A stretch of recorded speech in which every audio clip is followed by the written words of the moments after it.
ഇതാ വിലാപയാത്രയ്ക്കുള്ള വി എസിനെ കൊണ്ടുപോകേണ്ട വാഹനം ഇങ്ങോട്ടേക്ക് വന്നിട്ടുണ്ട്. ആദ്യം വന്നപ്പോൾ അതിൽ ചില പോരായ്മകൾ മന്ത്രി കെ ബി ഗണേഷ് കുമാർ തന്നെ പറയുന്നുണ്ടായിരുന്നു.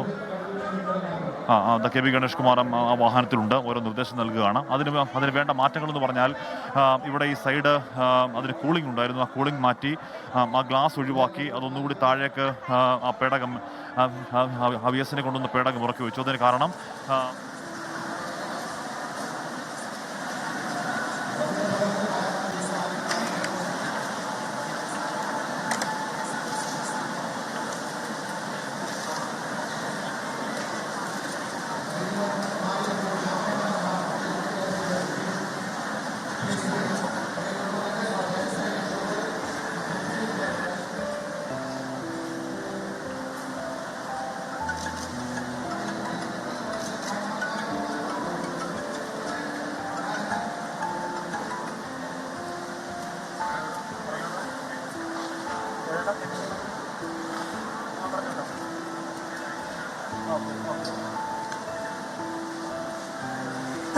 ഹാളിന്റെ മുന്നിലേക്ക് ആ ബസ് ഇപ്പോൾ കുറെ കൂടി അടുത്ത് നിർത്തുകയാണ്.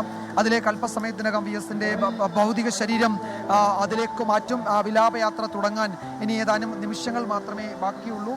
ഏതാണ്ട് 2 മണി എന്ന് പറയുന്ന സമയക്രമം കൃത്യമായി പാലിച്ചുകൊണ്ടാണ് ഇതുവരെ കാര്യങ്ങൾ.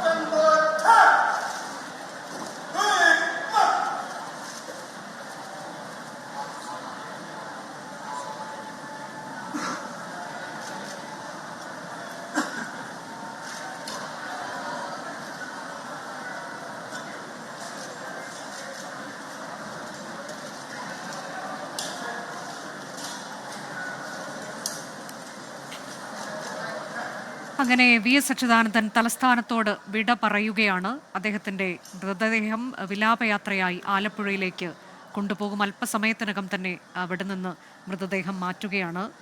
പോലീസിൻ്റെ ഗാർഡ് ഓഫ് ഓണർ നൽകിയിരിക്കുന്നു, പോലീസിൻ്റെ ആദരവ് നൽകിയിരിക്കുകയാണ് മുൻ മുഖ്യമന്ത്രിക്ക്.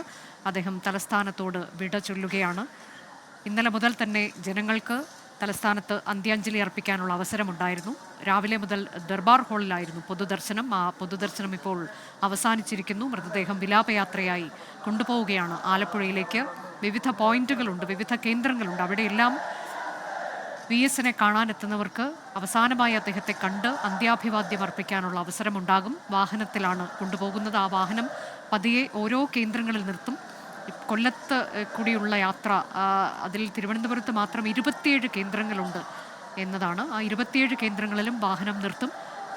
അവിടെ എത്തുന്നവർക്കെല്ലാം കാണാൻ അവസരമൊരുക്കും എന്നാണ് പാർട്ടി അറിയിച്ചിട്ടുള്ളത്. 11 മണിക്കൂർ സമയമെടുത്തുകൊണ്ട് പുലർച്ചെ 1 മണിയോടെ ആലപ്പുഴയിൽ വിലാപയാത്ര എത്തിച്ചേരും എന്നുള്ളതാണ് ഇപ്പോൾ കരുതുന്നത്. ആലപ്പുഴയിൽ നാളെ വസതിയിലേക്ക്, വേലിക്കകത്ത് വീട്ടിലേക്കാകും ആദ്യം മൃതദേഹം കൊണ്ടുപോകുന്നത്. അതിനുശേഷം പാർട്ടി ജില്ലാ കമ്മിറ്റി ഓഫീസിലേക്ക്, പിന്നീട് പോലീസ് റിക്രിയേഷൻ ഗ്രൗണ്ടിലേക്ക് പൊതുദർശനത്തിനായി മൃതദേഹം കൊണ്ടുപോകും. വൈകിട്ട് 3 മണിക്ക് വലിയ ചുടുകാട്ടിൽ സംസ്കാരം എന്ന രീതിയിലാണ് ഇപ്പോൾ ക്രമീകരണം ഏർപ്പെടുത്തിയിട്ടുള്ളത്. പാളയം, കേശവദാസപുരം, കഴക്കൂട്ടം, ആറ്റിങ്ങൽ തുടങ്ങി 27 പോയിന്റുകൾ കടന്നാകും വിലാപയാത്ര കൊല്ലത്തേക്ക് പ്രവേശിക്കുന്നത്. പാരിപ്പള്ളി ഉൾപ്പെടെ ഇടങ്ങളിൽ ഉണ്ടാകും വിലാപയാത്ര. കരുനാഗപ്പള്ളി, ഓച്ചിറ എന്നിവിടങ്ങളിലൂടെയെല്ലാം വിലാപയാത്ര കടന്നു പോകും. ആലപ്പുഴ ജില്ലയിൽ കായംകുളം, കരിയിലകുളങ്ങര, നങ്ങ്യാർകുളങ്ങര, ഹരിപ്പാട്, കരുവാറ്റ, തോട്ടപ്പള്ളി, അമ്പലപ്പുഴ, വണ്ടാനം എന്നിവിടങ്ങളിലൂടെ കടന്നുപോകും. ഈ കേന്ദ്രങ്ങളിലെല്ലാം വാഹനത്തിൽ വഴിയിൽ കാത്തു നിൽക്കുന്നവർക്ക് അന്ത്യാഭിവാദ്യം അർപ്പിക്കാനുള്ള സൗകര്യമുണ്ടാകും എന്നാണ് പാർട്ടി അറിയിച്ചിട്ടുള്ളത്. 9 മണി വരെ ആയിരിക്കും വസതിയിലുള്ള പൊതുദർശനം. അതിനുശേഷം ജില്ലാ കമ്മിറ്റി ഓഫീസിലേക്ക് 3 മണി വരെ പിന്നീട് പൊതുദർശനം ഉണ്ടാകും. അത് ആലപ്പുഴയിൽ തന്നെയുള്ള പോലീസ് റിക്രിയേഷൻ ഗ്രൗണ്ടിലാണ്. അവിടെ നിന്നാണ് മൃതദേഹം വലിയ ചുടുകാട്ടിലേക്ക് കൊണ്ടുപോകുന്നത്. പുന്നപ്ര, വയലാർ രക്തസാക്ഷികൾ അന്ത്യവിശ്രമം കൊള്ളുന്ന വലിയ ചുടുകാട്ടിൽ തന്നെയാകും വി എസ് എന്ന പോരാളിക്ക്, സമര പോരാളിക്കും അന്ത്യവിശ്രമ സ്ഥലം ഒരുക്കുന്നത്. അദ്ദേഹം തൊഴിലാളികൾക്ക് വേണ്ടി എക്കാലവും ശബ്ദമുയർത്തിയ സമര നായകനായിരുന്നു. അദ്ദേഹത്തിൻ്റെ ജീവിതത്തിൻ്റെ തുടക്കം തന്നെ തൊഴിലാളികളുടെ ജീവിതത്തിൽ അവർ നേരിടുന്ന അസമത്വം ചൂണ്ടിക്കാട്ടി അതിനെതിരെ പോരാടിക്കൊണ്ടായിരുന്നു. ആ പോരാട്ടം അദ്ദേഹം അവസാനം വരെ തുടർന്നു. അനീതിക്കെതിരെ, ഉച്ചനീചത്വങ്ങൾക്കെതിരെ അദ്ദേഹം പോരാടി. വി.എസ്. അച്യുതാനന്ദന്റെ മൃതദേഹം ദർബാർ ഹാളിൽ നിന്ന് മാറ്റുകയാണ്. വിലാപയാത്ര അല്പസമയത്തിനകം തന്നെ ആരംഭിക്കും.